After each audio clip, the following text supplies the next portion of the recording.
नमस्कार, टीवी 100 देख रहे हैं आप। मेरे यानी रोहित भामला के साथ स्वागत करता हूं आपका मेरे इस खास कार्यक्रम में, जिसका नाम है हमारा देश। और देश के बारे से तमाम बड़ी खबरों का रुख कर लेते हैं। सबसे पहले खबर सामने आ रही है उत्तराखंड से। उत्तराखंड के मुख्यमंत्री पुष्कर सिंह धामी ने लोक पर्व हरेला के अवसर पर वृक्षारोपण अभियान में हिस्सा लिया है। मुख्यमंत्री पुष्कर सिंह धामी ने प्रदेशवासियों को हरेला पर्व की शुभकामनाएं देते हुए कहा है कि यह पर्व उत्तराखंड की सांस्कृतिक धरोहर और पर्यावरण संरक्षण की हमारी परंपरा का प्रतीक है। हरेला न केवल हरियाली और समृद्धि का संदेश देता है, बल्कि हमें पर्यावरण की देखभाल के प्रति भी जागरूक करता है।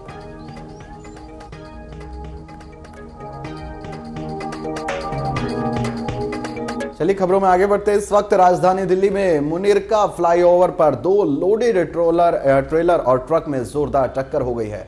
दोनों लोडेड वाहनों की टक्कर इतनी जोरदार थी कि एक ट्रक के कई टायर रिम से अलग होकर सड़क पर आ गिरे। वह इस हादसे के बाद मुनिरका इलाके में काफी लंबा जाम भी लग गया, जिससे राहगीरों को काफी दिक्कतें हुई। वहीं हादसे की खबर लगते ही ट्रैफिक पुलिस मौके पर पहुंची और वाहनों को हटाने का काम किया गया।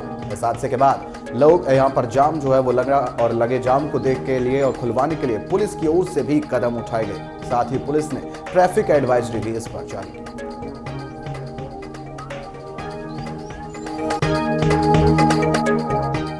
खबरों में आगे बढ़ते हैं। इस वक्त जम्मू संभाग के डोडा जिले के धारी घोट उरारबागी इलाके के जंगलों में कई आतंकियों के छिपे होने की खबर है।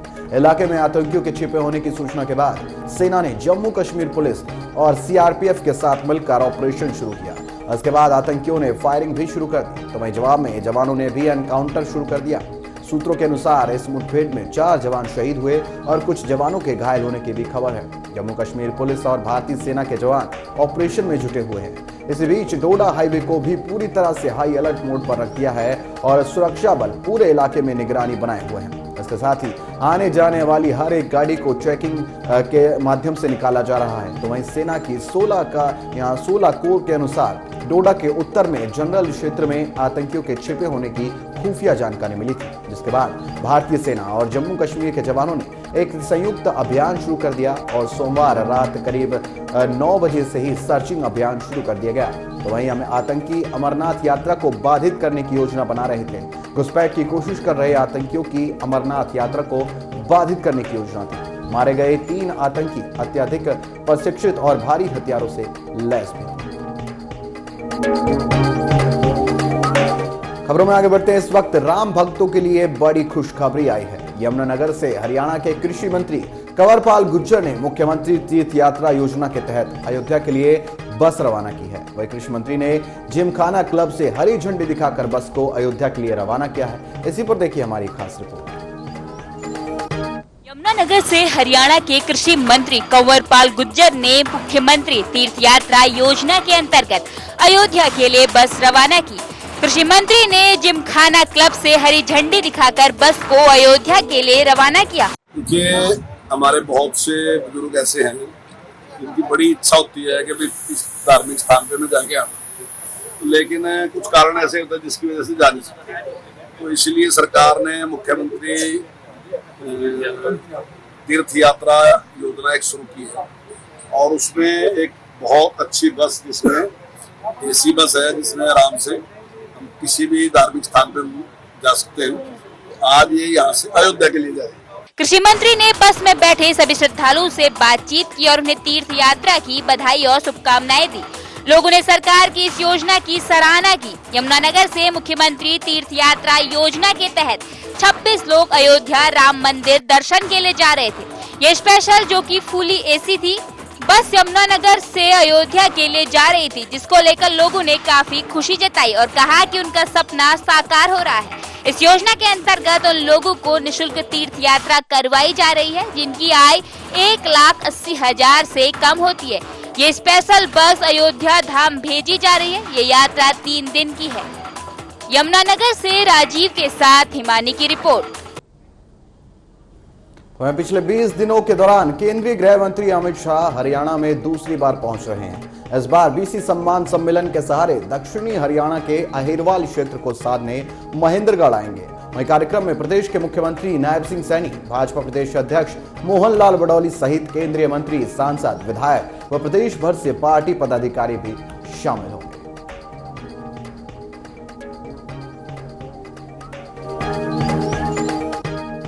वहीं उत्तराखंड के मुख्यमंत्री पुष्कर सिंह धामी ने केंद्रीय मंत्री मनोहर लाल खट्टर के साथ ऊर्जा, आवास और शहरी मामलों के विभागों के संबंधित मुद्दों पर समीक्षा बैठक की है।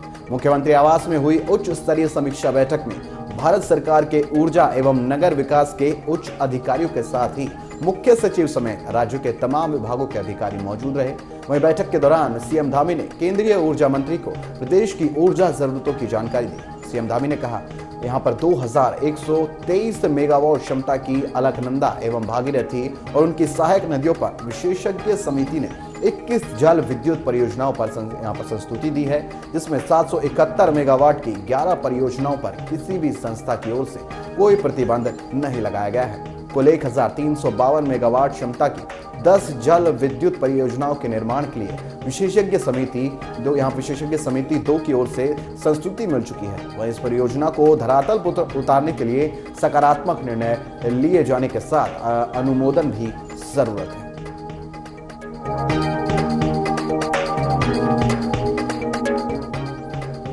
वहीं मुंबई एक्सप्रेस हाईवे पर भीषण हादसा, ट्रक से टकराई श्रद्धालु से भरी बस, 5 लोगों की मौत, कई लोग घायल।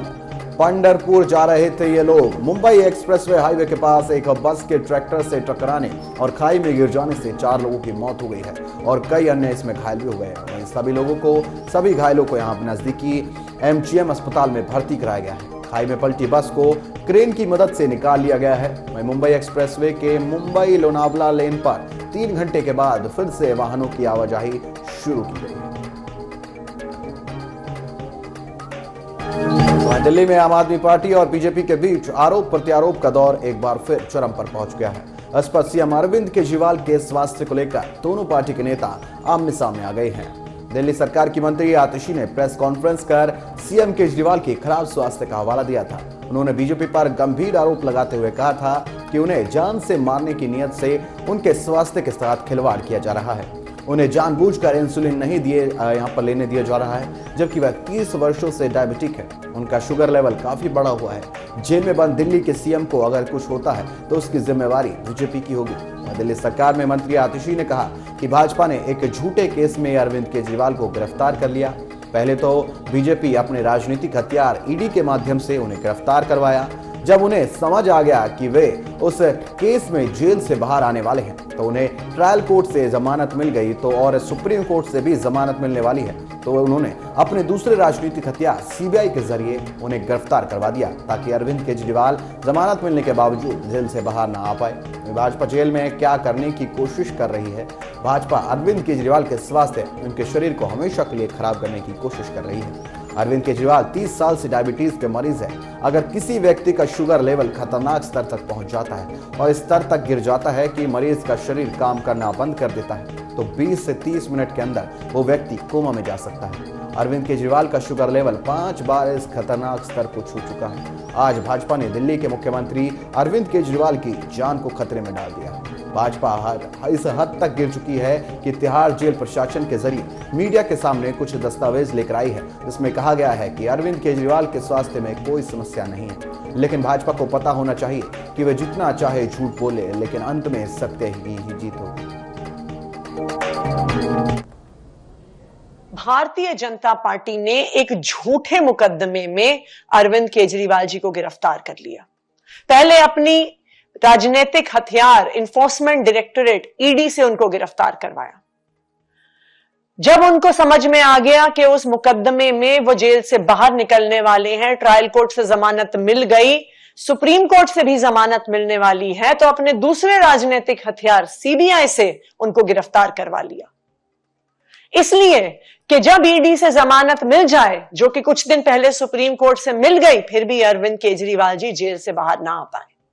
और जेल में भारतीय जनता पार्टी क्या करने की कोशिश कर रही है?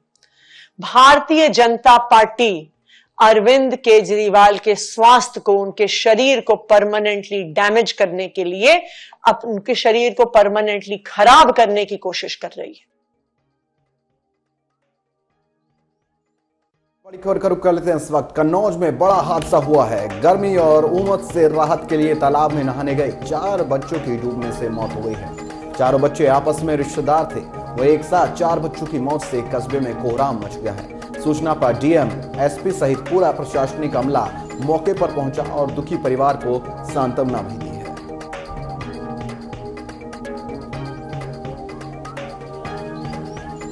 दिल्ली में केंद्रीय मंत्री ज्योतिरादित्य सिंधिया ने सैटेलाइट संचार पारिस्थितिकी तंत्र के हितधारकों के साथ सलाहकार बैठक में अपने विचार प्रस्तुत किए। बैठक के बाद मीडिया से बात करते हुए ज्योतिरादित्य सिंधिया ने कहा कि बैठक में प्रत्येक समिति के विषयों का गहन विश्लेषण किया गया है। प्रधानमंत्री नरेंद्र मोदी के संकल्प को दोहराते हुए सिंधिया ने कहा कि भारत को दूरसंचार के क्षेत्र में न केवल आत्मनिर्भर बनना है बल्कि विश्व का नेतृत्व भी करना है। इसी लक्ष्य की पूर्ति के लिए बैठक में सभी मुद्दों का अवलोकन किया गया है। वहीं केंद्रीय मंत्री ज्योतिरादित्य सिंधिया ने सैटेलाइट संचार पारिस्थितिकी तंत्र के हितधारकों के साथ सलाहकार बैठक पर कहा, हर एक समिति के विषयों पर आज विश्लेषण किया गया है। प्रधानमंत्री का जो संकल्प है कि दूर संचार के क्षेत्र में भारत को न केवल आत्मनिर्भर बनाना है बल्कि विश्व का नेतृत्व करना है, उसी लक्ष्य की पूर्ति के लिए संपूर्ण तरीके से मुद्दों का अवलोकन भी आज किया गया है। दूरसंचार के क्षेत्र में सरकार की जिम्मेदारी केवल एक रेगुलेटर की नहीं बल्कि समाधान करने वाली शक्ति के रूप में होनी चाहिए।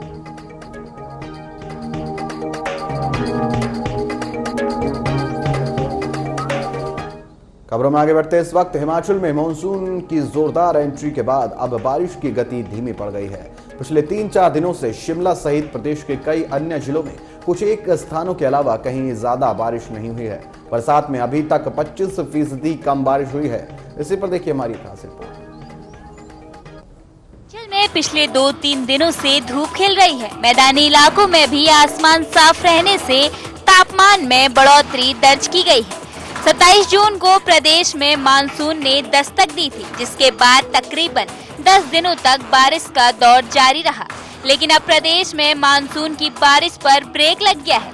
मौसम विभाग ने 11 से 13 जुलाई तक भी भारी बारिश का अलर्ट जारी किया था, लेकिन अलर्ट बेअसर रहा और अधिकांश हिस्सों में धूप खिल गई।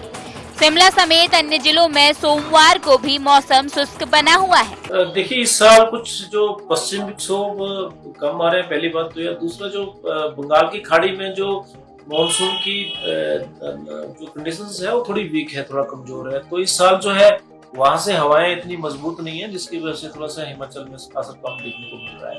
आप देख रहे होंगे कि उत्तराखंड में अच्छी बारिश हो रही है, लेकिन हिमाचल में जो बारिशें हो रही हैं वो कम इसलिए क्योंकि ज्यादातर बारिश वहाँ पे हो रही है और यहाँ पे स्कैटर्ड बारिशें बीच बीच में हो रही हैं। मौसम विज्ञान केंद्र शिमला के निदेशक सुरेंद्र पाल ने बताया कि बंगाल की खाड़ी में मानसून कुछ धीमा पड़ा है, जिस वजह से हिमाचल प्रदेश में भी बारिशों में कमी आई है। शिमला से कमल के साथ हिमानी की रिपोर्ट। सोनीपत के भाजपा कार्यकर्ताओं की विधानसभा चुनाव से संबंधित बैठक ली गई है। पंचायत और सहकारिता राज्य मंत्री महिपाल ढांडा ने मीडिया से बात करते हुए कहा कि कांग्रेस का काला सच जनता को पता है कि इमरजेंसी के दौरान लोगों को किस तरह जेल में बंद किया गया था। उन्होंने कहा कि काट की हांडी बार बार नहीं चढ़ती है। लोगों को संविधान बदलने जैसे झूठी बातों का प्रचार कर हरियाणा में कांग्रेस का सच अब जनता के सामने आ गया है। मंत्री महिपाल ढांडा ने और क्या कुछ कहा, आइए आपको सुनवाते हैं। चलिए खबरों में आगे बढ़ते हैं। इस वक्त मुख्यमंत्री नायब सिंह सैनी ने कुरुक्षेत्र में राज्य स्तरीय सम्मेलन में प्रदेश के सरपंचों की मांगों को लेकर उनकी मांगे हैं उनको मानकर उनके अधिकारों में वृद्धि करके एक ऐतिहासिक निर्णय लिया है। इसी कड़ी में जिला की सरपंच एसोसिएशन की ओर से जगाधरी के गुप्ता पैलेस में जिला स्तरीय सरपंच सम्मेलन का आयोजित किया गया। वहीं इस सम्मान समारोह में प्रदेश के कृषि मंत्री कंवरपाल गुर्जर ने बतौर मुख्य अतिथि शिरकत की। समारोह में पहुंचने पर सरपंच एसोसिएशन के पदाधिकारियों, सदस्यों और सरपंचों ने संयुक्त रूप से कृषि मंत्री का ढोल नगाड़ों के साथ सम्मान करते हुए उन्हें पगड़ी पहनाई और तलवार भेंट कर उनका जोरदार स्वागत किया। वहीं सरपंच एसोसिएशन के जिला स्तरीय कार्यक्रम में जिले के प्रत्येक ब्लॉक से आए सरपंच और पंच भी शामिल हुए। वहीं इस मौके पर कृषि मंत्री ने कहा है कि सरपंचों को और मजबूत बनाने के लिए मुख्यमंत्री नायब सिंह सैनी ने बिना ई टेंडरिंग के 21 लाख तक के विकास कार्यों को मंजूरी प्रदान की है। इससे पंचायत और मजबूत होगी। वहीं इस ऐतिहासिक निर्णय के बाद प्रदेश के सरपंचों में खुशी का माहौल है। खबरों में आगे बढ़ते हैं। इस वक्त हरियाणा के मुख्यमंत्री नायब सिंह सैनी ने संघ लोक सेवा आयोग द्वारा आयोजित भारतीय प्रशासनिक सेवा व अन्य सेवाओं में उत्तीर्ण हरियाणा के 61 अभ्यर्थियों को सम्मानित कर बधाई दी और आशा व्यक्त की है कि प्रधानमंत्री नरेंद्र मोदी के 2047 तक भारत को विकसित राष्ट्र बनाने के विजन को साकार करने में अपनी प्रतिभा का योगदान देंगे और सराहनीय कार्य करके धाकड़ हरियाणा की धाक बनाए रखेंगे। खबरों में आगे बढ़ते हैं। इस वक्त गोरखपुर में राप्ती रोहिन कहर बरपाने को आतुर हो गई है। दोनों नदियां खतरे के निशान से ऊपर बह रही है। ऐसे में गोरखपुर के 24 गांव बाढ़ से प्रभावित हो गए। ग्रामीण गांवों के संपर्क मार्ग कटने और घरों में पानी घुसने की वजह से बांधों पर शरण लेने को मजबूर है। वहीं आपदा राहत के दावे खोल यहां पर खोखले साबित हो रहे हैं। सातों तहसील में 24 गांव प्रभावित हैं, तो वहीं 34 यहां पर नाव जो है वो लगाने का जिला प्रशासन दावा कर रहा है।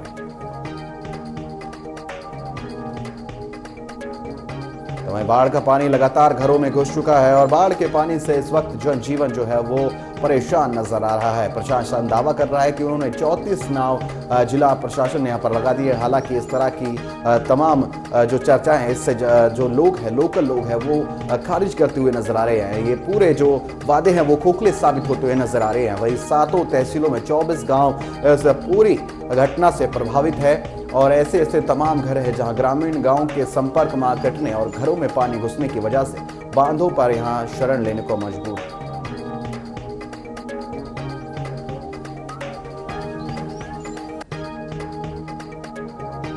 तो वहीं बारिश की वजह से यहां पर तमाम लोग जो है वो प्रभावित नजर आ रहे हैं। ऐसे में बेहद जरूरी है प्रशासन का इस पर अलर्ट मोड पर रहना। लेकिन फिलहाल अभी तक प्रशासन की तरफ से क्या कुछ कार्रवाई देखने को मिली है वो अपने आप में बेहद बड़ी बात है। और अभी तक जिस तरह की समस्या लोगों को देखने को मिल रही है, लोग घुटनों घुटनों तक पानी में तैर कर निकल कर अपने घरों तक, अपने कार्यशैली तक जा रहे हैं और ऐसे में उनको काफी परेशानियों का सामना करना पड़ रहा है। फिलहाल लोगों को इन तमाम समस्याओं से निजात पाने में मुश्किल हो रही है और लोग यहाँ पर ये मांग गुहार प्रशासन से लगा रहे हैं कि उनकी मांगों को पूरा की जाए और उनको तमाम परेशानियों से निजात मिल सके।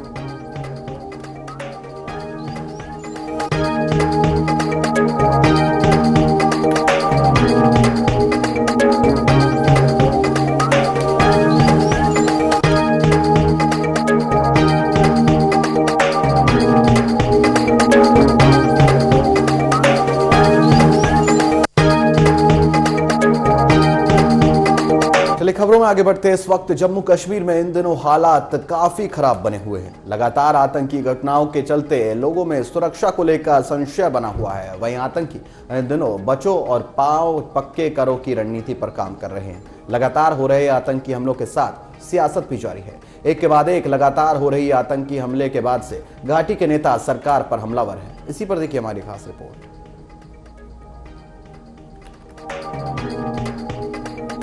तो ये पूरी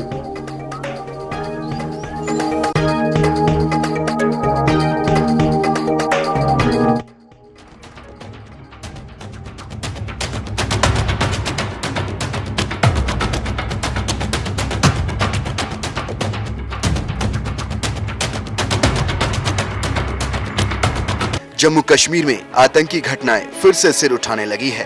पहले आतंकवादियों की ओर से घाटी में आतंकी हमलों को अंजाम दिया जाता था।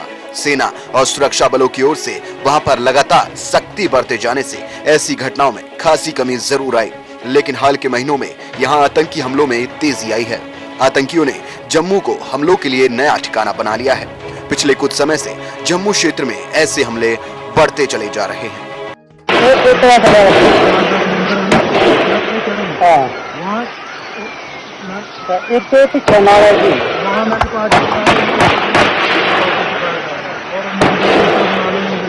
जम्मू संभाग के डोडा जिले में सुरक्षा बलों और आतंकियों के बीच बीते सोमवार रात से मुठभेड़ चल रही है। इस मुठभेड़ में एक अधिकारी समेत 4 जवान शहीद हो गए हैं। इस ऑपरेशन को लेकर ब्रिगेड कमांडर NR कुलकर्णी ने क्या कुछ कहा, आपको सुनवाते हैं। 14 जुलाई को लगभग 1500 बजे नियंत्रण रेखा के पार पाकिस्तानी सेना के नियंत्रण वाले क्षेत्र में 3 आतंकवादियों की गतिविधि देखी गई। कई उच्च तकनीक वाले निगरानी उपकरणों का उपयोग करके आतंकवादियों की गतिविधि पर लगातार नजर रखी गई। घने जंगल और खराब मौसम का लाभ उठाते हुए आतंकवादी नियंत्रण रेखा के पार घुस गए और बाढ़ की ओर बढ़ने लगे। घात लगाकर उचित अवसर देख के हमला किया गया और आतंकवादियों को नियंत्रण रेखा की बाढ़ यानी कि एलसी फेंस से काफी पहले ही सटीक गोलाबारी शुरू कर दी गई। लेकिन ये इस साल का कोई पहला मामला नहीं है। जून से लेकर अब तक यहाँ पर कम से कम 8 ऐसे हमले हुए हैं जिसमें सुरक्षा बलों और आतंकवादियों का सामना हुआ है।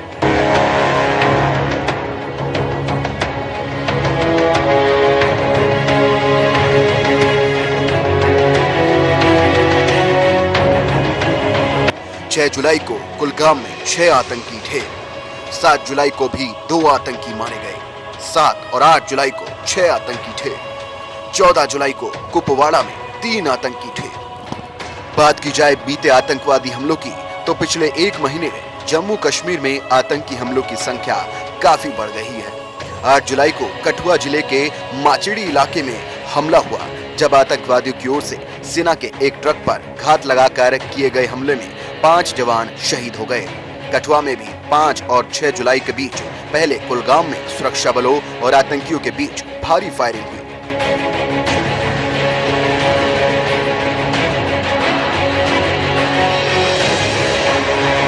वहीं पिछले महीने 26 जून को डोडा जिले के वन क्षेत्र वाले गंदो इलाके में सुरक्षा बलों और आतंकवादियों के बीच भारी गोलीबारी हुई, जिसमें 3 पाकिस्तानी आतंकी मारे गए थे। 9 जून के हुए रियासी हमले को कौन भुला सकता है। आतंकवादियों की ओर से पिछले कुछ समय के अंदर सबसे बड़ा आतंकी हमला किया गया, जिसमें 9 श्रद्धालु मारे गए जबकि 43 अन्य घायल हुए थे। वहीं इन मामलों पर रक्षा विशेषज्ञों की क्या राय आई है, आपको सुनवाते हैं। ये हो नहीं सकता कि हम लोग लोकल पुलिस को पता ना हो और ये बैठे हैं, ये हो नहीं सकता। पूरे जम्मू एंड कश्मीर में स्लीपर सेल्स अभी तक बैठे हुए हैं जो इस अभियान को सपोर्ट करते हैं। अगर उनके 2-2, 3-3 दिन तक ऑपरेशन चलते हैं तो कौन सपोर्ट कर रहा है? लॉजिस्टिक्स कौन दे रहा है? एम्युनिशन कहां से आ रहा है? उनको शेल्टर कौन दे रहा है? बोर्डिंग एंड लॉजिंग कौन दे रहा है? ये सब पैराशूट से नहीं उतरते और पेड़ पे रहते हैं। ये सब के सब का सपोर्टर है और सपोर्टर तुम्हारे जैसे लोग हैं। तो मुझे लगता है हम लोगों को और सतर्क रहना पड़ेगा, क्योंकि पार्लियामेंट्री इलेक्शंस के बाद लग रहा था कि शायद नॉर्मलसी आ गई है, लेकिन अब असेंबली इलेक्शंस होने हैं तो पाकिस्तान जो है वो इस तरह की हरकतें कर रहा है और आतंकवादियों को भेज रहा है। और हमारे बीच भी ऐसे लोग हैं जो स्लीपर सेल्स हैं, मैं कहूँगा ओवरग्राउंड वर्कर्स हैं, जो इन ऐसे आतंकियों को पनाह दे रहे हैं। और मैं कहूँगा कि हथियार भी जो इस्तेमाल हो रहे हैं वो भी लग रहा है कि जैसे अफगानिस्तान से आए हैं, M4 राइफल्स हैं, स्टील बुलेट्स हैं। तो ये जो चीजें देखने को मिल रही हैं हमें, और ऐसे जगह पे अब हादसा हो रहे हैं जो जहां हमने कभी सोचा नहीं था। जम्मू कश्मीर में अनुच्छेद 370 हटने के बाद बार बार ये कहा जा रहा था कि घुसपैठ खत्म हुई है और आतंकवाद ढलान पर है, लेकिन ये हमले तो कुछ और ही बता रहे हैं। जम्मू कश्मीर को जहां भारत का स्वर्ग कहा जाता है, पाकिस्तान की ओर से बढ़ती आतंकवाद की घटनाएं इस स्वर्ग को मिटाने में लगी हुई है। सिसकते बिलखते लोगों की आंखों में जो दर्द और दहशत इन दिनों में बनी हुई है, वो इस इलाके की बेबसी को बयां करती है। अब देखना होगा कि कब इस बढ़ते आतंकवाद पर नकेल कसी जाती है। Bureau report, TV 100।